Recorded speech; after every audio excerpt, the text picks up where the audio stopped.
Hello students. मैं doctor Jitendra Singh, department of mathematics, Rajrishi college Alwar. आज मेरा इस वीडियो का टॉपिक है assignment problem part first. Assignment problem को हमने 4 पार्ट्स में डिवाइड किया है। यह BSc part second honours mathematics का फोर्थ पेपर है, जिसका नाम है आपका ओआर, ऑपरेशन रिसर्च के नाम से जाना जाता है। और ये हमने 4 पार्टों में डिवाइड किया है, जिसका पार्ट फर्स्ट हम आज इस वीडियो के माध्यम से आपको समझाने जा रहे हैं। जिसके अधिक वीडियो देखने के लिए आप इस यूट्यूब चैनल को आप सब्सक्राइब करें, ताकि आपके आने वाले जितने भी वीडियो हैं आपके इस वीडियो के माध्यम से इसके अन्य पार्ट इस यूट्यूब चैनल पर अपलोड किए जा सकें। तो इसको सब्सक्राइब ज़रूर करें, ताकि जब भी हम आपको अपडेट करें तो आपको इसके बारे में इन्फॉर्म आपके पास ऑटोमेटिक पहुंच जाएगी। हमारा जो मेन टॉपिक है आपका असाइनमेंट प्रॉब्लम। तो सबसे पहले हम असाइनमेंट प्रॉब्लम के बारे में हम डिस्कस करते हैं। तो उससे पहले हम सिलेबस पर नज़र डाल लेते हैं कि ये यूनिट फर्स्ट है आपका, पेपर आपका fourth, BSc part second honours mathematics, paper fourth के नाम से जाना जाता है। इसका नाम ओआर है। इसमें आपका जो फर्स्ट यूनिट है assignment model, mathematical formulation, Hungarian methods, variation of the assignment problem, travelling salesman problem. तो ये आपके टोटल फर्स्ट यूनिट आपका, इसमें हमने इस असाइनमेंट प्रॉब्लम को हमने 4 भागों में डिवाइड किया है। ये भी आपकी असाइनमेंट प्रॉब्लम है, तो ये 4 पार्ट्सों में ये पूरा यूनिट कवर हो जाएगा। तो इसका पार्ट फर्स्ट हम आपको इस वीडियो के माध्यम से दिखाने जा रहे हैं। तो यहाँ पर हमारी जो फर्स्ट प्रॉब्लम है आपकी असाइनमेंट प्रॉब्लम होती क्या है, इसका मैथमेटिकल फॉर्मुलेशन होता क्या है, इसको मैथमेटिकल फॉर्मुलेशन के रूप में हम कैसे रिप्रेजेंट करते हैं। तो यहाँ पर ये जो असाइनमेंट प्रॉब्लम है ये लीनियर प्रोग्रामिंग प्रॉब्लम का एक स्पेशल केस है, जिसको हम असाइनमेंट प्रॉब्लम कहते हैं। इसका जो मैथमेटिकल मॉडल आपको इस फॉर्म में रिप्रेजेंट करेगा, जिसको हमें मिनिमाइज करना होता है। तो मिनिमाइज जेड इक्वल टू, मान लीजिए समेसन ये आई और जे 1 टू एम और 1 टू एम कंसिडर करेंगे, तो सी आई जे एक्स आई जे। तो यहाँ पर ये जे है आपका, इस प्रकार आप इसको रिप्रेजेंट कर सकते हैं। तो यहाँ पर इसकी जो वैल्यू है ये आपका प्रतिबंध होगा, जैसे आपने एलपीपी में पढ़ा था कि ये ऑब्जेक्टिव फंक्शन हो जाएगा आपका, ये कंस्टेंट हो जाएंगे आपके। इस कंस्टेंट के साथ ये ऑब्जेक्टिव ऑप्टिमल कंडीशन को सेटिस्फाई करेगा। तो यहाँ पर ये प्रतिबंध आपको दे रखा है कि sigma I equal to 1 to M और sigma J equal to 1 to M X I J, यहाँ पर ये 1 होना चाहिए। ये इसकी नेसेसरी कंडीशन है, जिसके आधार पर हम असाइनमेंट प्रॉब्लम को डिफाइन करते हैं। तो यहाँ पर एक्स आई जे है क्या है, यहाँ पर इसकी जो वैल्यू है आपकी 1 आएगी, यदि हम इस वाली कंडीशन को सेटिस्फाई करते हैं। इसी प्रकार 0 होगी यदि आपको ये वाली कंडीशन सेटिस्फाई हो जाती है। तो यहाँ पर 1 और 0 आप असाइन करेंगे, तो यहाँ पर ये 1 करेंगे तो ये आपकी इस कंडीशन को डिफाइन करेगा। यानी यदि आई वे व्यक्ति को जे व कारण नियत होता है, यानी जे व कारण दिया जाता है, तो जे व कारण दिया जाता है तो इसका मतलब इस कंडीशन को हम डिफाइन कर सकते हैं। और यदि जे व कारण नियत नहीं है तो इसका मतलब ये 0 हो जाएगा। तो यदि कोई व्यक्ति, एक व्यक्ति को मतलब एक ही कार्य दिया जाएगा। तो इस प्रकार आपको कई प्रकार की कंपनियां होती हैं, उसमें बहुत सारे वर्कर होते हैं, मशीनें होती हैं, वो बहुत सारे टास्क होते हैं, उनको उन मशीनों पर किया जाता है। तो उसके माध्यम से हम इसको रिप्रेजेंट करते हैं। तो ये एक मैथमेटिकल मॉडल है असाइनमेंट प्रॉब्लम को इस प्रकार आपको रिप्रेजेंट करता है। तो ये मैट्रिक्स फॉर्म आपकी कंसिडर होते हैं। तो इसको हम, हमारे पास यदि असाइनमेंट प्रॉब्लम आती है तो वो मैट्रिक्स फॉर्म में सी आई जे के रूप में आएगी, उसको हमें मिनिमाइज करना होता है। तो यहाँ पर ये मैट्रिक्स फॉर्म में यदि आपको प्रॉब्लम आती है तो ये इस प्रकार की प्रॉब्लम आपको आएगी। तो आपको बोला जाएगा कि solve the following assignment problem. तो ये आपकी प्रॉब्लम है, जिसके आधार पर इसको कंसीडर कर सकते हैं। तो ये इधर के जो कॉलम है आपके, ये आपके में मशीन हो सकती हैं, कई प्रकार के जॉब्स हो सकते हैं, यहाँ पर ये आपके व्यक्तियों की संख्या हो सकती है, कोई भी कार्य हो सकता है। तो इस प्रकार आपको इसको डिफाइन कर सकते हैं। एक एग्जाम्पल के लिए हम, एक आपकी प्रॉब्लम है इस टाइप की, ये सपोज लीजिए 1 2 3 4 आपकी मशीनें हैं और ये आपके कार्य हैं। तो ये फर्स्ट सेकंड थर्ड और फोर्थ कार्य हैं, और ये कार्य आपकी मशीन फर्स्ट सेकंड थर्ड और फोर्थ पे किए जाते हैं। तो यहाँ पर इसको थोड़ा सा, ये आपकी कॉस्ट मैट्रिक्स कहलाती है। तो यानी ये वाला जो टास्क है आपका C11 कहलाता है। तो इसका मतलब C11 का मतलब है कि फर्स्ट मशीन को फर्स्ट कार्य दिया जाता है। तो यानी जो कार्य फर्स्ट है वो मशीन 1 द्वारा किया जाता है। तो जिसके फर्स्ट मशीन द्वारा फर्स्ट कार्य करने में जो कॉस्ट आती है वो आपकी 12 रुपीज़ है, या कोई भी इसमें कोई भी डाटा आपका हो सकता है। तो इस प्रकार की आपको इसको डिफाइन कर सकते हैं। इसी प्रकार यहाँ पर हम यदि 33 की बात करते हैं तो यहाँ पर देखिए 33 क्या है आपका सेकंड कार्य किसको दिया जाता है, सेकंड मशीन पर होता है। तो इसकी कॉस्ट क्या आती है, 33 आती है। तो इस प्रकार आप इसको डिफाइन कर सकते हैं। तो ये आपको कॉस्ट मैट्रिक्स के रूप में आपकी गिवन होगी। अब हम बात करते हैं कि यदि मान लीजिए असाइनमेंट होते हैं तो आपके टोटल कितने असाइनमेंट हो सकते हैं। तो यहाँ पर एक एग्जाम्पल के माध्यम से हम इसको समझाएंगे कि सपोज कीजिए आपकी एक फैक्ट्री है, इसमें 3 जॉब्स हैं और वो 3 मशीन के माध्यम से किए जाते हैं। तो यहाँ पर all possible assignment in the given problem are as follow. तो ये आपकी प्रॉब्लम है, आपको ये प्रॉब्लम के माध्यम से आपको बताया है कि मशीन फर्स्ट, सेकंड और थर्ड हैं आपके, और जॉब भी आपके 3 हैं। तो 3/3 की ये मैट्रिक्स है, स्क्वायर के रूप में आएगी। आपको जितनी भी आपके असाइनमेंट प्रॉब्लम है वो स्क्वायर मैट्रिक्स के रूप में आएंगी। तो यहाँ पर जॉब आपके फर्स्ट, सेकंड, थर्ड और फर्स्ट, सेकंड, थर्ड के रूप में आपको कंसीडर कर सकते हैं। तो यहाँ पर आप देखेंगे कि ये वाला जो असाइनमेंट है आपका, ये हम मिनिमाइज करना होता है, ये आपकी कॉस्ट मैट्रिक्स हैं। तो इस प्रकार की आपकी असाइनमेंट प्रॉब्लम आएगी। तो हमें यहाँ पर कितने असाइनमेंट हो सकते हैं, टोटल असाइनमेंटों की संख्या हम कंसीडर कर सकते हैं। तो यहाँ पर आप देख सकते हैं, देखिए जॉब फर्स्ट मशीन फर्स्ट के द्वारा भी किया जा सकता है, सेकंड के द्वारा भी किया जा सकता है, थर्ड के द्वारा भी किया जा सकता है। इसी प्रकार third machine first, second, third, तो ये कॉम्बिनेशन हम बनाते हैं। तो वो कॉम्बिनेशन कितने होते हैं आपके, ये फर्स्ट कॉम्बिनेशन आपका सपोज कीजिए फर्स्ट कॉम्बिनेशन है आपका, जॉब फर्स्ट मशीन फर्स्ट के द्वारा किया जाता है, जॉब सेकंड मशीन सेकंड के द्वारा, job third job machine third के द्वारा। तो इस असाइनमेंट में हमारी जो कॉस्ट है आपकी 3+3+4=10। तो यहाँ पर देखिए जॉब फर्स्ट आपको दिया गया है कि जॉब फर्स्ट का मतलब मशीन फर्स्ट के द्वारा किया जाता है। तो इसका मतलब क्या है कि इसकी जो जॉब फर्स्ट की फर्स्ट मशीन द्वारा किया जाता है तो इसकी कॉस्ट क्या आएगी, 3 आएगी। तो इसी प्रकार आपका सेकंड का सेकंड के साथ, तो सेकंड का सेकंड के साथ 3, थर्ड का थर्ड के साथ 4, तो इनको ऐड करने के पास हमें इस असाइनमेंट को सॉल्व करने की जो टोटल लागत है, टोटल कॉस्ट है, वो 10 आएगी। तो इस प्रकार आपका सेकंड असाइनमेंट हो जाएगा आपका जॉब फर्स्ट आपका फर्स्ट के साथ, जॉब सेकंड आपका थर्ड के साथ, जॉब थर्ड आपका सेकंड के साथ। तो इसकी इसी प्रकार जो आपने कंसीडर की है वो इस प्रकार भी आप इसको कंसीडर कर सकते हैं, 3+7+5=15। तो इस असाइनमेंट को सॉल्व करने में जो टोटल कॉस्ट आएगी आपकी वो 15 आएगी। तो इसी प्रकार आपके नेक्स्ट जो असाइनमेंट है आपके, जैसे मान लीजिए थर्ड है आपका जॉब फर्स्ट का सेकंड के साथ, जॉब सेकंड का थर्ड के साथ, थर्ड का फर्स्ट के साथ, तो इसकी जो टोटल कॉस्ट है यहाँ पर, तो ये आप आसानी से निकाल सकते हैं। हमारा सॉल्यूशन इसी प्रकार आएगा। तो आप इस बार मैं बता देता हूँ आपको, जॉब फर्स्ट का मशीन सेकंड के साथ, तो यानी जॉब फर्स्ट देखिए आप यहाँ पर, और मशीन सेकंड पे चले जाइए आप, ये तो ये वाली जो कॉस्ट है आपकी यहाँ पर आ जाएगी फर्स्ट। इसी प्रकार सेकंड का जाइए, प्लस सेकंड का जाएंगे तो सेकंड का मशीन थर्ड के साथ, जॉब सेकंड है और मशीन थर्ड पे चले जाएगी, तो ये वाला इसकी कॉस्ट क्या आएगी, 7। तो ये 7 हो जाएगा आपका। इसी प्रकार जॉब थर्ड आपका मशीन फर्स्ट के साथ, जॉब थर्ड है आपका और मशीन फर्स्ट की, इसकी कॉस्ट 2 आ जाएगी। तो 4+7+2=13। इसी प्रकार आपके नेक्स्ट जो असाइनमेंट है आपका फोर्थ की कॉस्ट आ जाएगी आपकी 9, फिफ्थ की कॉस्ट आ जाएगी 2+3+5=8 और 6 की आ जाएगी आपकी। टोटल आपके जो असाइनमेंट बनेंगे आपके 6 पॉसिबल जो असाइनमेंट हैं वो आपके 6 बनेंगे। तो यहाँ पर इसकी जो लास्ट वाला है जॉब फर्स्ट की मान लीजिए थर्ड के साथ है, जॉब थर्ड मान लीजिए सेकंड है आपका सेकंड के साथ, जॉब थर्ड है फर्स्ट के साथ, तो ये कॉम्बिनेशन बनेगा आपका, ये एक असाइनमेंट बनेगा। तो यहाँ पर इसका देखिए फर्स्ट का थर्ड के साथ, जैसे फर्स्ट जॉब है आपका थर्ड के साथ, तो इसकी कॉस्ट क्या आ गई आपकी 2, तो ये 2 हो जाएगा आपका। सेकंड के साथ क्या आएगा, मशीन सेकंड, तो सेकंड का सेकंड के साथ तो इसकी कॉस्ट आ जाएगी 3। इसी प्रकार थर्ड का फर्स्ट के साथ आएगा तो थर्ड का फर्स्ट के साथ तो इसकी कॉस्ट आ जाएगी आपकी 2, तो 2+3+2=7। तो हमें असाइनमेंट प्रॉब्लम को मिनिमाइज करना होता है।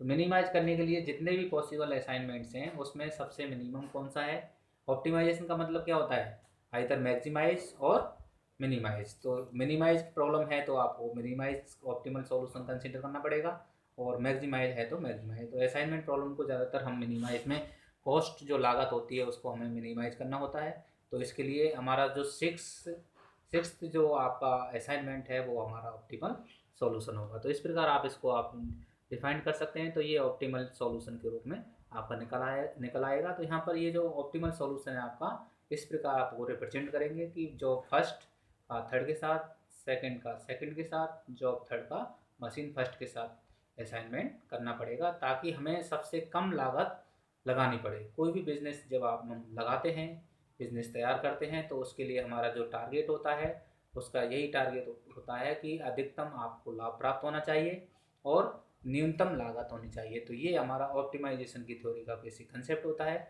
जिसके आधार पर हम इसको डिफाइन कर सकते हैं। अब यहाँ पर कुछ कंसेप्ट हैं आपके जो आपको ध्यान रखने हैं, कि यहाँ पर नोट के नाम से हमने डिफाइन किया है कि order of the N by N assignment problem.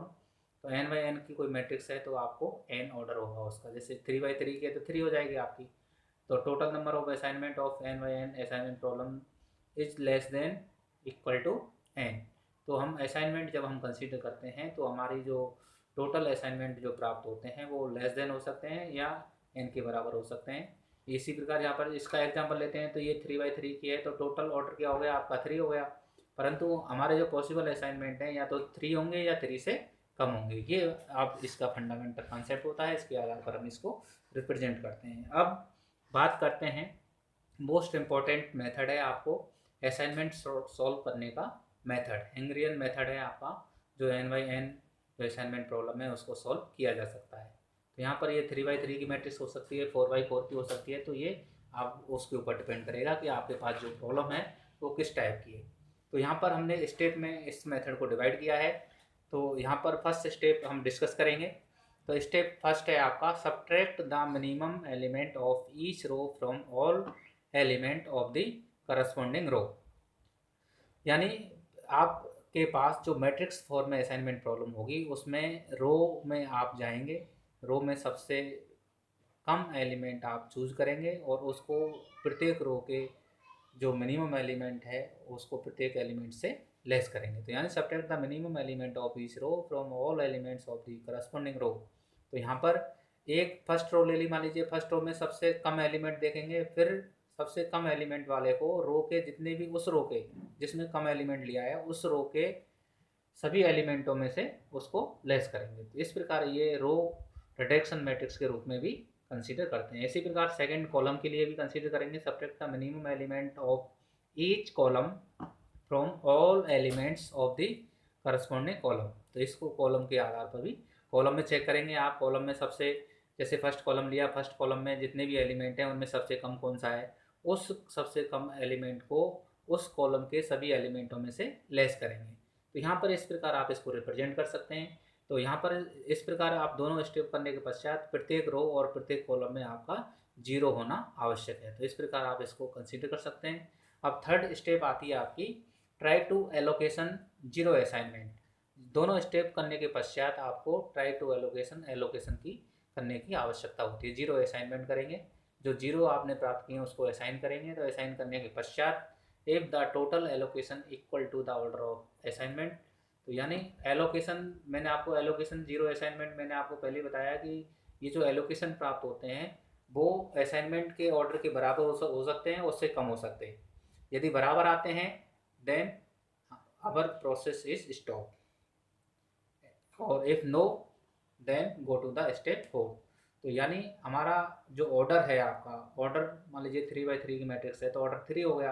Assignment मान लीजिए 3 प्राप्त होते हैं तो यहीं पर थर्ड स्टेप पर ही हम स्टॉप कर देंगे। तो यहाँ पर ये जो कंडीशन है आप इसको अप्लाई करेंगे। यदि नो है यानी लेस देन है, 3 बाई 3 की मैट्रिक्स है, या तो 1 हो सकता है या 2 हो सकते हैं या 3 हो सकते हैं। 3 है तो आपको स्टॉप हो जाएगा, 2 है तो आप आगे स्टेप 4 के लिए कंसीडर करेंगे। तो फोर्थ स्टेप है आपकी इसकी use minimum number of horizontal और vertical lines for covered all the zeros in the desired matrix. अब दो मैट्रिक्स यानी फर्स्ट स्टेप सेकंड स्टेप के पश्चात जो मैट्रिक्स निकल के आती है उसमें ये जो फोर्थ स्टेप का मतलब होता है कि जो फर्स्ट और सेकंड स्टेप के पश्चात जो मैट्रिक्स प्राप्त होती है उसमें जो जीरोज हैं मिनिमम रो को मानते हुए, मिनिमम रो को यूज करते हुए सबसे अधिक जीरो को कवर करते हुए आपको ये अलाइनमेंट करना है। तो ये इसके आधार पर आप इसको कंसीडर कर सकते हैं। तो use minimum number of horizontal and vertical lines for covered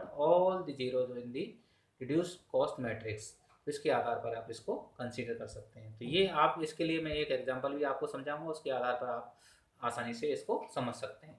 step 5 है आपकी pick the lowest element from remaining uncovered element and following rules. तो फॉलोइंग रूल्स को फॉलो करना है। तो यहाँ पर देखिए इस स्टेप के बाद कवर्ड करने के पश्चात देखिए लाइन से हम जीरोज को कवर करेंगे, तो इसके पश्चात हमें ये स्टेप का पालन करना होगा। तो फर्स्ट स्टेप है इसकी, फिफ्थ जो स्टेप है आपकी, इसका जो फर्स्ट कंसेप्ट है, subtract it from all uncovered element. Covered आपने करने के पश्चात जो अनकवर्ड एलिमेंट बचेंगे उसमें से हम उसको लेस करेंगे। किसको? लोएस्ट एलिमेंट को। मान लीजिए 1 आया है तो 1 ही अनकवर्ड एलिमेंट में से जितने भी 1 होगा उनमें से लेस करेंगे। और सेकंड है इसी का पॉइंट, ऐड इट, यानी जो लोएस्ट एलिमेंट को ऐड करेंगे to all elements at intersection of two covered lines. जो इंटरसेक्शन है, दो लाइन है मान लीजिए हॉरिजॉन्टल और वर्टिकल, जहाँ पर मिल रही हैं उस बिंदु पर उस लोएस्ट एलिमेंट को ऐड करेंगे। थर्ड पॉइंट है आप leave all other covered element unchange. तो जो कवर्ड एलिमेंट हैं और सभी इनके अलावा और सभी एलिमेंटों को हम सेम रखेंगे, जो भी आपको दिया गया है वही रखेंगे जो लाइन के अंदर आते हैं। तो ये चेंजेस करने के पश्चात हम थर्ड स्टेप को रिपीट करेंगे। यदि ये वाली कंडीशन है फिर हम पुनः ट्राई करेंगे एलोकेशन के लिए, जीरो असाइनमेंट के लिए ट्राई करेंगे and repeat this process of step third until the total number of allocation equal to the order of assignment। जब तक ये कंडीशन सेटिस्फाई नहीं हो जाती है तो इस स्टेप को हम रिपीट करेंगे। तो इस प्रकार आप इसको समझ सकते हैं। तो हैंगरेन मेथड आपका बहुत ही काम का है, जो ज़्यादातर एग्जाम में पूछा जाता है, इसी से आपको असाइनमेंट प्रॉब्लम सॉल्व की जाती है। तो इस प्रकार आप इसको कंसीडर कर सकते हैं। ये एक एग्जाम्पल लेते हैं, ये एक एग्जाम्पल जिसमें आपका टास्क ABCD, आप solve the following assignment problem है आपकी। टास्क हैं आपके ABC, आपके टास्क हैं, सबऑर्डिनेट हैं आपके फर्स्ट, सेकंड, थर्ड और फोर्थ। इसके कॉस्ट मैट्रिक्स के रूप में ये मैट्रिक्स आपको गिवन है। ये कॉस्ट मैट्रिक्स है। इसका मतलब ये हो गया कि एक कार्य को फर्स्ट द्वारा जो कार्य करता है उसको किया, फर्स्ट द्वारा कार्य किया जाता है ए को, तो 8 कॉस्ट आती है इसकी। इसी प्रकार ए को सेकंड द्वारा 26 कॉस्ट आएगी, थर्ड को 17 आएगी, फोर्थ को आएगी 11। तो इस प्रकार ये कॉस्ट निर्धारित करेंगे। तो अब इसको हमें मिनिमाइज करना होता है। तो मिनिमाइज करने के लिए आपको क्या करना पड़ेगा? तो इसके लिए आपको देखिए फर्स्ट स्टेप बाय स्टेप हम इसको कंसिडर करेंगे। तो subtract the minimum element of each row from all element of the corresponding row. अब रो में देखेंगे, देखिए ये आपकी फर्स्ट रो हो जाएगी, आपकी ये सेकंड हो जाएगी, थर्ड और डी फोर्थ हो जाएगी। इसमें से आप देखिए फर्स्ट में से आप कंसीडर करेंगे तो यहाँ पर मिनिमम रो आप उसको कंसीडर करेंगे। तो यहाँ पर देखिए 8, 26, 17 और 11, ये 4 एलिमेंट हैं इस रो में। तो इनमें सबसे कम एलिमेंट कौन सा है? 8। तो 8 को सभी एलिमेंटों में से, इस रो के सभी एलिमेंटों में से लेस करेंगे। तो इस प्रकार आप इसको कंसीडर कर सकते हैं। तो यहाँ पर देखिए फर्स्ट रो में से यदि मान लीजिए सबसे मिनिमम एलिमेंट 8 है, तो 8 को 8 में से लेस करेंगे तो 0 आएगा। 26 में से 8 लेस करेंगे तो 18 आएगा। इसी प्रकार 17 में से मान लीजिए 8 लेस करेंगे तो 9 आएगा। इसी प्रकार 11 में से 8 लेस करेंगे तो 3 आएगा। तो इसी प्रकार प्रत्येक रो के लिए हमें चेक करना है। तो बी के लिए, यानी सेकंड रो के लिए, थर्ड रो के लिए और फोर्थ रो के लिए। तो ये आपके सेकंड रो के लिए हो जाएगा आपका, ये हो जाएगा आपका थर्ड रो के लिए, ये हो जाएगा आपका फोर्थ रो के लिए। तो ये रो रिडक्शन कहलाता है आपका, कि प्रत्येक रो में जो मिनिमम एलिमेंट है उसको सब्ट्रैक्ट करते हैं। तो जीरो असाइन करने के लिए हमें जीरो की आवश्यकता होती है, उसमें जीरो को मिनिमम एलिमेंट के आधार पर कंसीडर करते हैं। तो यहाँ पर इस प्रकार इस प्रोसेसिंग को करने के पश्चात हमारी जो स्टेप आती है आपकी सेकंड। तो ये सेकंड मैंने जो फर्स्ट स्टेप में आया है इसके आधार पर ही हम फर्स्ट जो स्टेप से जो मैट्रिक्स प्राप्त हुई है उसमें हम सेकंड वाली कंडीशन अप्लाई करेंगे, दोबारा उसको फर्स्ट वाली कंडीशन को अप्लाई करेंगे। तो यहाँ पर देखिए ये वाला हमें असाइनमेंट फर्स्ट स्टेप से प्राप्त हुआ है। अब इसी में हम सेकंड स्टेप यूज करेंगे। तो ये आपका सेकंड स्टेप जो प्राप्त होगा आपका, देखिए यहाँ पर फर्स्ट कॉलम में आपका देखिए यहाँ पर 0 ऑलरेडी है, तो 0 में सभी से लेस करेंगे तो यही चेंज होगा। तो इसमें सभी एलिमेंट सेम आ जाएंगे। इसमें देखिए मिनिमम एलिमेंट आपका 4 है, तो 4 को यदि मान लीजिए सभी एलिमेंटों में लेस करते हैं तो यहाँ पर क्या हो जाएगा आपका 14, 20, 0 और 12। और इसमें 0 है, जिसमें 0 है तो वो कॉलम चेंज नहीं होता है, तो 0 को सभी एलिमेंटों में लेस करते हैं तो 0 ही प्राप्त, वही एलिमेंट प्राप्त होते हैं। तो यहाँ पर इस सेकंड कॉलम में ही चेंज करना पड़ेगा। तो सेकंड कॉलम में ही चेंज करना पड़ेगा। तो यहाँ पर हमें जो मैट्रिक्स प्राप्त होती है ये वाली मैट्रिक्स प्राप्त होगी। तो यहाँ पर देखिए इस कॉलम में ये सेम एलिमेंट हैं 0, 9, 23, 9। इसी प्रकार 18, 24, 4 और 60, इसमें 4 है तो 4 के देखिए 4 को यदि 18 में से 4 लेस करेंगे तो 14 आ जाएगा, 24 में से लेस करेंगे 20 आ जाएगा, 4 में से 4 करेंगे तो 0 आएगा, और 16 में से 4 करेंगे 12 आएगा। और ये कॉलम आपका सेम है क्योंकि इसमें 0 है और प्रत्येक एलिमेंट में 0 लेस करेंगे तो वही एलिमेंट प्राप्त होंगे। तो ये आपका सेकंड स्टेप आपका प्राप्त हो जाता है। जैसे हम सेकंड स्टेप हम प्राप्त करते हैं तो इसके आधार पर आप इसको कंसीडर कर सकते हैं। तो फोर्थ आपका होने के पश्चात, यानी सेकंड स्टेप होने के पश्चात हमारा जो थर्ड स्टेप है ट्राई टू एलोकेशन। यहाँ पर आपको एलोकेशन के लिए आपको ट्राई करना है और आपकी ऑप्टिमलिटी की कंडीशन को ऑब्जर्वेशन करना है। ऑब्जर्वेशन करने के लिए हमें देखना है कि टोटल नंबर ऑफ असाइनमेंट या allocations are equal to order of assignment problem. तो इस प्रकार आप इसको हम डिफाइन कर सकते हैं। तो यहाँ पर देखिए यदि हम इस कंडीशन को, ये आपकी प्रॉब्लम है तो यहाँ पर हम इसको कंसीडर करेंगे तो यहाँ पर ये आपकी मैट्रिक्स निकल के आई है। फर्स्ट और सेकंड स्टेप को करने के पश्चात ये आपकी मैट्रिक्स निकल के आती है। तो इसमें हम एलोकेट करेंगे। तो यहाँ पर इसको एलोकेट करने के लिए हमें क्या करना है कि असाइन करना है। तो वो ट्राई टू एलोकेशन, तो 0 असाइनमेंट करना है। तो 0 असाइनमेंट के लिए हमें क्या करना है कि सबसे पहले आपको इसके एलोकेशन के आधार पर इसको हम आइडेंटिफाई करेंगे। तो यहाँ पर ये देखेंगे कि आप के लिए यहाँ पर एलोकेशन करने के लिए आप देखेंगे, देखिए ये मोस्ट इंपॉर्टेंट है, इसको बढ़िया तरह से समझ लेना डियर स्टूडेंट्स। मैं आपको रिपीट भी करूँगा इसको कि ये स्टेप बहुत ही इंपॉर्टेंट है, इस पर ही डिपेंड करता है पूरा सॉल्यूशन।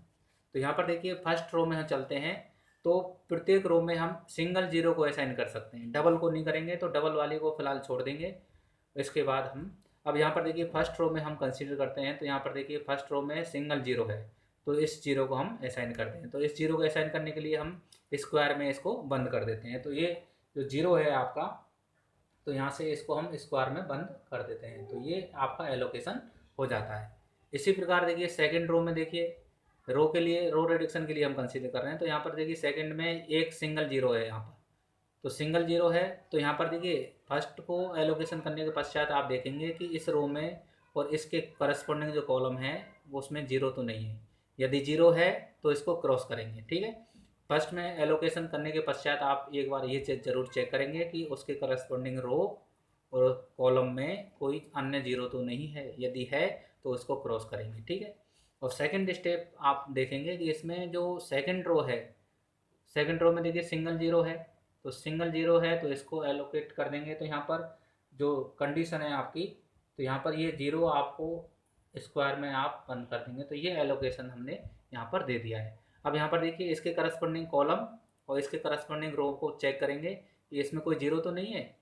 यदि है तो इसको क्रॉस करेंगे, यदि नहीं है तो कोई दिक्कत नहीं है, ठीक है।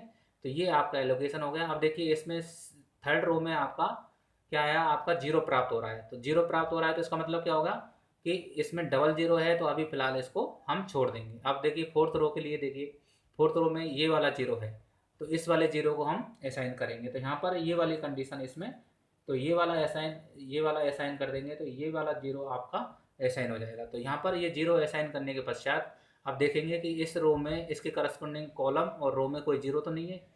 देखिए यहाँ पर इस कॉलम में एक 0 है तो इसको आपको क्रॉस करना होगा क्योंकि उसके अदर दूसरा 0 नहीं हो सकता है, एलोकेशन 0 नहीं कर सकते, तो 0 असाइनमेंट इसमें नहीं हो सकता है। तो यहाँ पर अगर इसको एलोकेशन कर दिया तो इस वाले को हमें 0 करना पड़ेगा, तो इसको क्रॉस करना पड़ेगा। तो ये बहुत ही इंपॉर्टेंट है कि यहाँ पर देखिए इसके यहाँ पर हमने कर दिया तो इसके करस्पॉन्डिंग यदि रो और कॉलम में कोई 0 आता है तो इसको क्रॉस करते हैं। अब पुनः अब आइए आपका थर्ड रो में।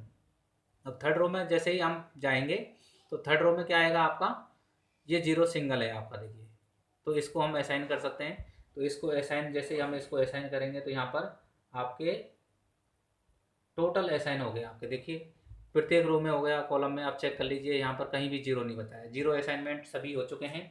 अब हमें ऑब्जर्वेशन करना है कि क्या हमारे जो एलोकेशंस हैं, 0 असाइनमेंट्स हैं, उनकी संख्या दिए गए ऑर्डर जो असाइनमेंट का ऑर्डर है उसके बराबर है। तो यहाँ पर देखेंगे कि हमारा 4x4 की मैट्रिक्स है, तो इसका मतलब ऑर्डर ऑफ असाइनमेंट कितना हो गया 4, और 0 असाइनमेंट कितने हो गए 1 2 3 4। तो इसका मतलब number of allocations are equal to number of order of assignment problem, then we say that the problem is optimal for this assignment.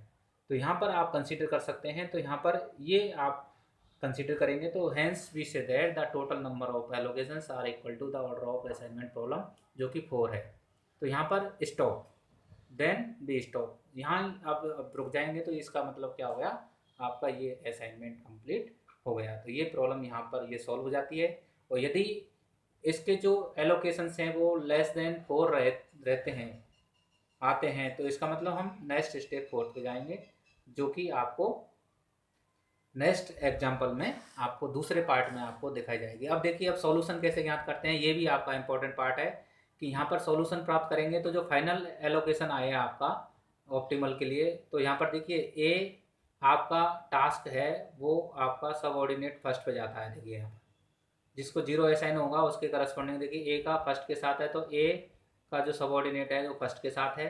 तो यहाँ पर देखिए ये आपका एग्जाम्पल है, आपका देखिए मैंने आप पर वहाँ से ले लिया है, तो ये आपका एग्जाम्पल है। जो मूल समस्या है आपकी जो प्रारंभ में ली थी उसकी जो कॉस्ट मैट्रिक्स है ये आपको दे रखी है, तो मैंने यहाँ पर वैल्यू लेने के लिए यहाँ पर इसको कॉपी किया है। तो यहाँ पर देखिए ए का फर्स्ट के साथ इसकी कॉस्ट है 8, तो यहाँ पर ये 8 हो जाएगा, ठीक है। इसी प्रकार बी का आप इसमें कंसीडर करेंगे तो बी के लिए देखिए असाइनमेंट कहाँ पर है, थर्ड के साथ, तो थर्ड सबऑर्डिनेट हो जाएगा, बी के साथ थर्ड सबऑर्डिनेट हो जाएगा, तो यहाँ पर बी थर्ड हो जाएगा। तो इसकी कॉस्ट देखिए बी का थर्ड पर क्या हो जाएगा, इसकी 4 कॉस्ट हो जाएगी। इसी प्रकार सी यदि हम कंसीडर करते हैं तो यहाँ पर क्या हो जाएगा आपका सी का, देखिए सी के लिए ये आपका सेकंड, सी पर सेकंड जाएगा, तो सी सेकंड के साथ सबऑर्डिनेट के साथ आपको कोरिलेट हो जाएगा, तो यहाँ पर हो जाएगा 19। तो यहाँ पर देखिए इसका सी का इसका हो जाएगा 19। इसी प्रकार यहाँ पर डी के लिए देखिए डी में लास्ट में जाइए आपका फोर्थ सबऑर्डिनेट के साथ जाएगा, तो ये टास्क है आपका डी वाला, ये फोर्थ के साथ जाएगा, तो ये आपका 10 हो जाएगा। तो यहाँ पर इसके आधार पर हम इसको कंसीडर करते हैं। तो यहाँ पर इसकी जो टोटल कॉस्ट है आपका, यदि हम इसको ऐड करते हैं तो यहाँ पर इसकी जो टोटल कॉस्ट है वो आ जाएगी आपकी 41। तो इसको यदि हम ऐड करते हैं तो ये आपकी 41 कॉस्ट आएगी। तो ये आपके असाइनमेंट जो मिनिमम कॉस्ट है आपकी टोटल सॉल्व करने के पश्चात वो आपकी 41 हो जाएगी। तो यहाँ पर इस प्रकार आप इसको सॉल्व कर सकते हैं। तो ये असाइनमेंट प्रॉब्लम इस प्रकार यदि आती है तो आप इस प्रकार आप कंसीडर कर सकते हैं। अब यहाँ पर ये जो प्रॉब्लम है आपकी थर्ड स्टेप तक ही सीमित थी, परंतु इसका जो सेकंड पार्ट आपके पास आने वाला है उसमें हम आपको बताएंगे कि ये वाली जो कंडीशन है, थर्ड वाली कंडीशन, ये सेटिस्फाई नहीं होती है तो हम सेकंड स्टेप पे कैसे जाते हैं। तो उसके लिए एक अलग से एक एग्जांपल लेके हम आपको डिटेल में बताएंगे। तो ये सेकंड पार्ट देखना ना भूलें ताकि ये कंसेप्ट जो थ्योरम है आपकी वो क्लियर हो जाए। तो इसके आधार पर आप इसको कंसीडर कर सकते हैं।